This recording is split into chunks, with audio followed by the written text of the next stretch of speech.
दोन्ही मुली मोठ्या झाल्यानंतर ना भरपूर वेळ असतो मला. एम्प्टी नेस्टर्स म्हणतात लोकं या फेजला, की जेव्हा तुमची मुलं मोठी होतात, इंडिपेंडेंट होतात आणि मग तुम्हाला भरपूर वेळ असतो. तर ह्याला जे एम्प्टी नेस्ट सिंड्रोम पण म्हणतात.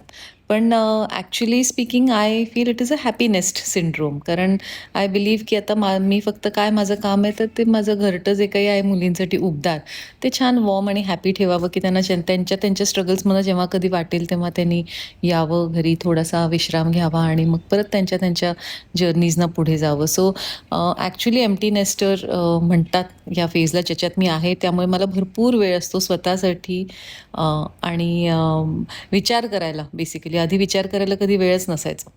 सो विचार केल्यानंतर मी सहज विचार करते, की आपण पालकत्व, बिकॉज मी करिअरमध्ये इतके फेजेसमधनं गेली आहे, पण सर्वात मला आयुष्यातलं काय वाटत असेल तर being a mother, a parent was the most enjoyable thing I have done in my life. मग त्याच्यात आपण काय बरं केलं असं, म्हणजे मी आता प्राऊडली मला आता जसं का केलं असेल, तर मुलींना विचारलं तर ते उत्तरं वेगळी देतील, पण मी माझ्या भूमिकेतून विचार करते, की मुली जर इंडिपेंडंट झाल्यात that means I have been a successful parent. मग ते काय आपण केलं, की जे आपण अशा ओघामध्ये करत गेलो काही गोष्टी, पण इट टर्न्ड आउट वेल. तर ते काय काय रेसिपी, सिक्रेट रेसिपी असू शकते माझ्यापुरता. सो मी त्याला नाव दिलं आहे एस्ट, ACED. म्हणजे मी खूप विचार करून लिहिते ना हल्ली, त्यामुळे मला जे काही मला आठवलं त्याच्यावरनं मला एक ॲक्रोनिम सापडलं. सो मी शीतल्स रेसिपी ऑफ पेरेंटिंग म्हणून त्याला ACED, aced. So I I believe I aced at parenting, असं मी स्वतःचंच आय पॅट माय बॅक. आणि मुलींची तुम्ही वेगळं बोला काय असेल ते, पण माझ्यापुरता तरी. तर एस्टचं जर का फुल फॉर्म मी सांगायचं झालं तर एस्ट इज ए, जो मी विचार केला की ॲक्सेप्टन्स, म्हणजे पूर्णपणे ॲक्सेप्ट करणं पहिलं स्वतःला. मी कोण आहे, मी काय आहे, माझ्या काय लिमिटेशन्स आहेत, मी काय करू शकते पालक म्हणून, काय नाही करू शकत. कारण आपण काय होतं ना बरेचदा पालक म्हणून आपण पालक होण्याच्या आधी पण आपण कोणीतरी असतो आणि मुलं मोठी झाल्यानंतर परत आपण कोणतरी असणार असतो. तो मधला फेज आपण दुधात साखर विरघळल्यासारखी विरघळून जातो. पण थोडंसं थांबून विचार करण्याची गरज असते. ते मी कायम माझ्या मनात ठेवलं होते खूणगाठ, की first I have to accept myself as I am. माझे सगळे गुण, दोष, लिमिटेशन्स, स्ट्रेंग्थ सगळ्या सकट. ते केल्यानंतर मला मुलींना एक इंडिव्हिज्युअल म्हणून, कितीही लहान असले जरी, बेबी जरी असली तरीसुद्धा ते एक इंडिव्हिज्युअल आणि होऊ घातलेलं ॲडल्ट, म्हणजे it is progressing towards being a responsible adult. So तर त्यांना तो रिस्पेक्ट देऊन त्यांना ॲक्सेप्ट करायला पाहिजे ॲज दे आर. मग चष्मा आहे का, मग हे आहे का, मग whatever there strengths and weaknesses, जे काही असेल त्यांची पर्सनॅलिटी जी काही असेल ती त्यांना ॲक्सेप्ट करणं. So A was acceptance of self and my children.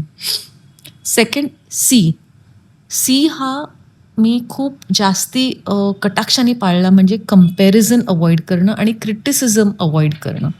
खूप इझिली आपण कंपेअर करतो लोकांशी, म्हणजे ते ते कन्झ्युमरिझम. भला उसकी साडी मेरी साडी से सफेद कैसे कैसे क्या वो है, Onida neighbours envy owners pride, no, not necessary. So comparison कोणाशीही न करणं हे मी पहिलं, आणि क्रिटिसिझम, हे दोन्ही गोष्टी मी स्वतःशी पण, म्हणजे मी स्वतःला कोणाशी कंपेअर करत नाही. तुम्ही तुमचे आहात, मी माझी आहे. माझे जे काही लाईफ सर्कमस्टन्स ते माझे आहे, चॉईसेस आहेत. So I don't compare. मला कोणी दुसऱ्याशी मला कंपेअर केलेलं मुलींनी आवडेल का, की बघ त्यांचे पेरेंट्स कसे आहेत आणि तू कशी आहेस वगैरे, नाही. मी जी आहे, माझ्या परीने जे आहे ते आहे. सो आणि क्रिटिसिझम, सारखं आपलं क्रिटिसिझम, कन्स्ट्रक्टिव्ह फीडबॅक आणि एनकरेजमेंट आणि क्रिटिसिझम, सारखं कंपॅरिझनमधनं येणारं क्रिटिसिझम, लोकांना सारखं नावं ठेवत राहणं, हे बघ, ते बघ, त्याच्याकडे बघ, हिच्याकडे बघ, हे बघ, हे जे करणं मी कटाक्षाने अवॉइड केलं होतं. मग सी हा क्रिटिसिझम आणि कंपॅरिझन, त्याच्यात सर्वात मोठं दुःख आहे. आणि साधी गोष्ट आहे हो, आज म्हणजे आपल्याला कोणी म्हटलं बघ ती किती चांगली आहे तुझ्यापेक्षा, किंवा साधं सासू सुनेमध्ये सुद्धा नवऱ्याने जर का म्हटलं की आईसारखा स्वयंपाक तुला जमत नाही, तर तिथे मग कुठेतरी तो स्ट्रेस येतो, कुठेतरी तो राग येतो. कंपॅरिझन कशाला पाहिजे ना. सो ही कंपॅरिझन आपण ॲडल्ट्ससुद्धा पचवू शकत नाही. आपण सुद्धा निर्णय चुकीचे घेतो स्ट्रेसमध्ये. तर मुलं तर अजून खूप लहान आहेत, त्यांना हे प्रोसेस करता येत नाही की बाबा हे काय आहे. मग ते चुकीच्या पद्धतीने त्याला कॉम्प्रिहेंड करतात.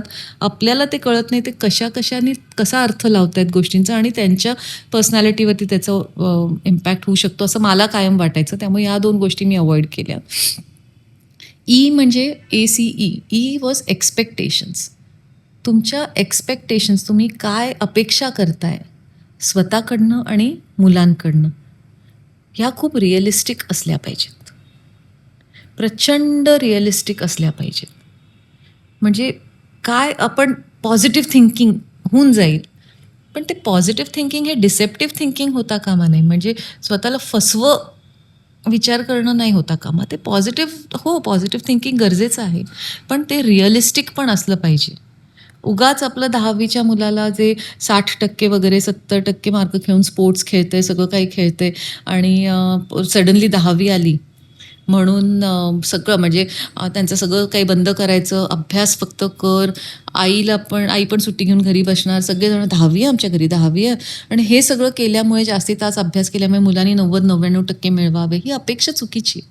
So this is just one example. त्यामुळे बऱ्याच ठिकाणी करिअर प्लॅनिंगमध्ये सुद्धा खूप रिअलिस्टिक, किंवा पहिला पगार मुलांचा जो असणार आहे, तो माझा पगार मला आठवतं ₹100 वगैरे होता आणि त्याच्यात पेट्रोल वगैरे सुटत होतं. I was very happy. आणि ते कितव्या वयात, 18व्या वर्षी वगैरे, किंवा आईला मी ट्युशन्स घ्यायला मदत करायची 8वीमध्ये असताना. पॉकेट मनी पुरता तेवढं ते की मी कष्ट करून ते कमावलेत. आणि ते सुरुवात अशी छोट्या छोट्या ह्यानीच होते आणि मग हळूहळू ते प्रोग्रेस करतात.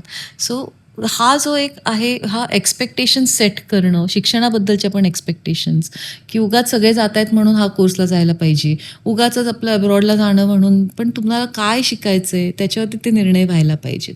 सो हे सगळं तुमच्या एक्सपेक्टेशन्स या रिअलिस्टिक असल्या पाहिजेत. हे मी स्वतः पाळलं कायम. ते मला फायनान्शियली जमणार आहे का, मला फिजिकली जमणार आहे का त्या क्लासला नेणं. स्पोर्ट्समध्ये चमकणाऱ्या मुलांच्या पेरेंट्सचीच मला पाय धुवावेसे वाटतात. काय कष्ट घेतात ते मुलांवरती. सो हे हे आपल्याला जमणार आहे का पालक म्हणून. त्यामुळे ते एक्सपेक्टेशन सेट करताना स्वतःकडे पण बघायला पाहिजे आणि मुलांकडे पण, आणि तसं एक्सपेक्टेशन सेटिंग व्हायला पाहिजे. आणि ACED, D was discipline. Discipline हे सेल्फ डिसिप्लिन माझ्यापासून. मला पण 100 गोष्टी, मैत्रिणी इकडे जात आहेत, चला आज इकडे बाहेर जाऊयात, काहीतरी करूयात, पण तेव्हा मग जिथे मग मुलींना माझी गरज, कारण माझं करिअर बरेचदा मला असं वाटायचं, अरे अरे मी मुलींना वेळ देऊ शकत नाही आहे, किंवा I use to feel guilty about few things. पण तरीसुद्धा मी ते डिसिप्लिन विचारांना पण आणलं होतं, की आत्ता जे करणं गरजेचं आहे ते करायला पाहिजे, जे नाही करायला पाहिजे ते नको, आत्ता अवॉइड करता येण्यासारखं आहे ना आपल्याला. आणि शिस्त पाहिजे दिवसाला. ही शिस्त स्वतःमध्ये आणणं गरजेचं असतं. एक्सरसाइज करणं, फूड न्यूट्रिशियस, हे काही शिस्तीच्या गोष्टी आहेत ज्या आपल्या पालकांनी आपल्याला बाकी काय दिलं असेल नसेल, पण शिस्त मात्र नक्की दिली आहे. सो डिसिप्लिन हा भाग स्वतःसाठी आणि मुलांसाठी. मुलांना पण कोणतरी बघतंय म्हणून हे करून टाकायच्यापेक्षा तुमचा सेल्फ कॉम्पॉस कसा आहे, कोणी बघत नसताना सुद्धा मूल सेल्फ डिसिप्लिननी वागतंय का, स्वयंप्रेरणेने. म्हणजे कोणीतरी तिथे ट्रॅफिक पोलीस आहे म्हणून मी ट्रॅफिक सिग्नल तोडणार नाही. That is not what you call self discipline. काही इंटरनलाइज गोष्टी करायला पाहिजेत. त्या करण्यासाठी पहिले तुम्ही रोल मॉडेल म्हणून त्यांच्यासमोर त्या डिस्प्ले केल्या पाहिजेत. मग ते हळूहळू शिकत असतात. कधी कधी आळस करणार, हे करणार, पण कळतं आपल्याला की महत्त्वाच्या गोष्टी आल्या की मग ते बरोबर डिसिप्लिननी वागतात. सो ह्या 4 गोष्टी ACED ह्या मी कटाक्षाने पाळल्या. आणि आता मी जेव्हा विचार करते तेव्हा मला वाटतं, अरे हा माझा फॉर्म्युला होता बरं का, सिक्रेट रेसिपी ऑफ पेरेंटिंग, जो मी करत गेले. पण आत्ता विचारलं तर हे ठोकताळे मला गायडिंग प्रिन्सिपल्स माझे होते, ज्याच्यामुळे मी माझे प्रत्येक निर्णय या एका फ्रेमवर्कमध्ये घेऊ शकत होते. तुमची पण काहीतरी रेसिपी असेल. आजी असाल तर म्हणजे आपल्याला मोठी, जे एम्प्टी नेस्टर्स, ज्यांची मुलं मोठी झाली, प्रत्येकाची कुठली तरी एक अशी गोष्ट असेल की जी इट वर्क्ड, आणि ती आपल्या पुढच्या जनरेशनला देता आली तर मजा येईल. त्यामुळे तुम्हाला पण काही शेअर करायचं असेल, तुमची रेसिपी, ही शीतलच रेसिपी ऑफ पेरेंटिंग झाली. तुमची काही रेसिपी असेल तर नक्की तुम्ही पण व्यक्त व्हा, मला टॅग करा किंवा मला पाठवा, आपण ती शेअर करू. पण कळू दे ना मुलांना पण, आजकालच्या धडपडणाऱ्या पालकांना, की काय काही असतात ठोकताळे.